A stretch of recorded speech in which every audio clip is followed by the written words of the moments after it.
Shalom, selamat pagi Bapak, Ibu, Saudara, rekan-rekan yang saya kasihi di dalam Tuhan Yesus Kristus. Kembali pada pagi hari ini saya menyapa, menjumpai Bapak, Ibu, Saudara semua melalui program Motivasi Pagi. Firman Tuhan pada pagi hari ini terambil di dalam kitab Bilangan pasal 14 ayat yang ke-9. Terjemahan baru kedua berbunyi demikian. Hanya saja janganlah memberontak kepada Tuhan, dan janganlah takut kepada bangsa negeri itu, sebab mereka akan kita telan habis. Yang melindungi mereka sudah meninggalkan mereka, sedang Tuhan menyertai kita. Janganlah takut kepada mereka. Amin. Bapak, Ibu, Saudara yang dikasihi oleh Tuhan Yesus Kristus, nats firman Tuhan pada pagi hari ini membahas tema fokus pada penyertaan Tuhan, bukan pada raksasa. Konteks ayat ini adalah saat bangsa Israel berada di ambang pintu tanah perjanjian. 10 pengintai membawa kabar buruk yang membuat seluruh bangsa ketakutan. Mereka melihat raksasa dan kota-kota berkubu yang mustahil dikalahkan. Namun Yosua dan Kaleb tampil dengan suara yang berbeda. Mereka tidak menyangkal adanya raksasa, tetapi mereka memilih untuk melihat raksasa itu dari perspektif kuasa Allah. Ada 3 hal penting yang menjadi pelajaran dari bagian firman Tuhan ini. Pelajaran yang pertama, ketakutan adalah bentuk pemberontakan. Saudara-saudara terkasih, Yosua dan Kaleb menghubungkan pemberontakan dengan ketakutan. Mengapa? Karena ketakutan yang berlebihan seringkali berakar pada ketidakpercayaan kita kepada janji Tuhan. Ketika kita lebih percaya pada besarnya masalah daripada besarnya kuasa Tuhan, kita sedang memberontak terhadap kedaulatan Tuhan. Iman berarti memilih untuk tunduk pada janji Allah daripada tunduk pada intimidasi situasi.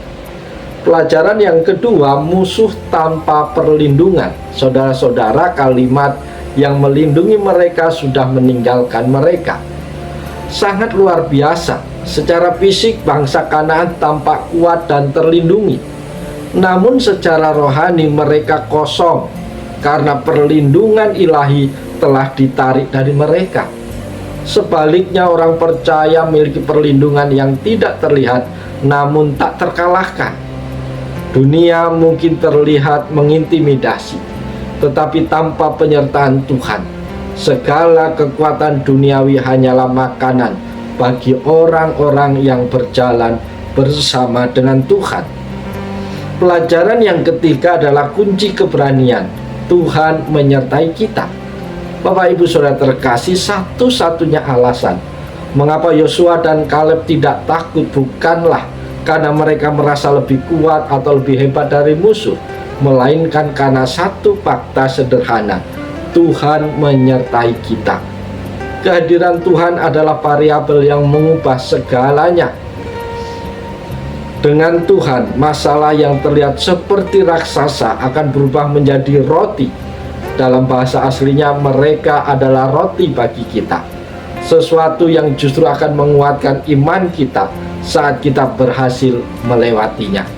Para sahabat yang diberkati Tuhan, lewat bagian firman Tuhan ini juga ada poin-poin penting yang dapat kita renungkan secara mendalam. Poin yang pertama, ketidakpercayaan adalah pemberontakan. Yosua dan Kaleb memperingatkan janganlah memberontak kepada Tuhan. Kita sering menganggap pemberontakan adalah melakukan dosa moral yang besar. Namun dalam konteks ini pemberontakan adalah menolak percaya pada janji Tuhan. Ketika Tuhan berkata, aku memberikan negeri ini kepadamu, namun ketika kita berkata kami tak mampu, kita sebenarnya sedang meragukan integritas dan kuasa Tuhan. Ketakutan yang membuat kita berhenti melangkah di jalan Tuhan adalah sebuah bentuk pemberontakan halus. Poin yang kedua, mengubah masalah menjadi roti. Saudara-saudara terkasih, dalam bahasa aslinya perasa mereka akan kita telan habis. sebenarnya berarti mereka adalah roti bagi kita. Dalam bahasa Inggris, they are our bread. Ini adalah perspektif yang radikal. Roti adalah sesuatu yang dikonsumsi untuk memberi energi dan kekuatan. Yosua dan Kaleb berkata bahwa tantangan dan musuh atau raksasa yang mereka hadapi tidak akan menghancurkan mereka, melainkan justru akan menguatkan mereka. Setiap masalah yang kita hadapi bersama dengan Tuhan bukan hanya untuk diselesaikan, tetapi untuk dimakan agar iman kita tumbuh lebih kuat. Masalah adalah nutrisi bagi pertumbuhan rohani kita. Poin yang ketiga adalah realita rohani versus penampilan fisik. Yang melindungi mereka sudah meninggalkan mereka. Secara fisik orang Kanaan punya tembok tinggi dan tubuh raksasa, tetapi secara rohani perlindungan mereka sudah hilang. Dunia seringkali tampak sangat mengintimidasi dengan kekuasaan, uang, dan kekuatan fisiknya. Namun perenungannya adalah segala sesuatu yang tampak kuat di dunia ini sebenarnya rapuh jika Tuhan tidak menyertainya. Sebaliknya, kita yang mungkin terlihat kecil secara fisik menjadi tak terkalahkan karena memiliki perlindungan ilahi. Jangan terpukau pada apa yang terlihat oleh mata, tetapi percayalah pada apa yang Tuhan katakan tentang situasi tersebut. Poin yang keempat, penyertaan Tuhan adalah faktor pembeda, sedang Tuhan menyertai kita.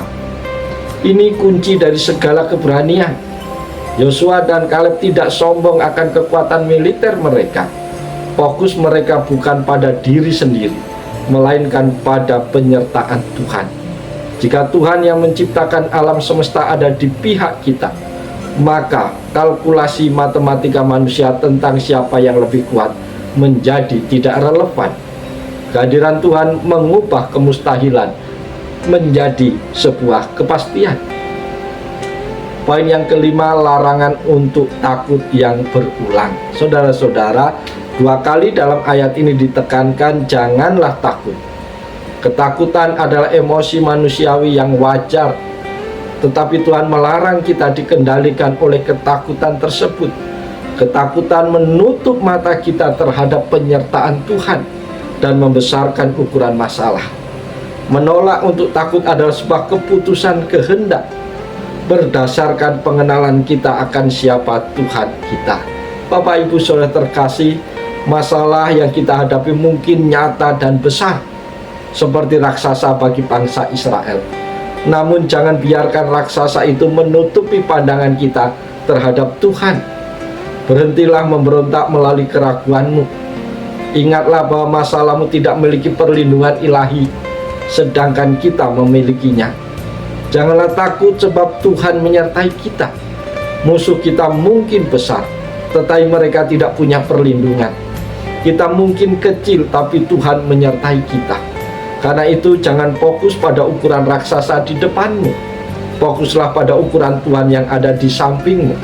Masalahmu bukanlah musuhmu. Itu adalah makanan yang akan membuat imanmu makin dewasa bersama dengan Tuhan. Biarlah firman Tuhan pagi hari ini menolong, memotivasi, membangkitkan iman kita untuk semakin hari semakin mengandalkan Tuhan di dalam seluruh aspek kehidupan kita.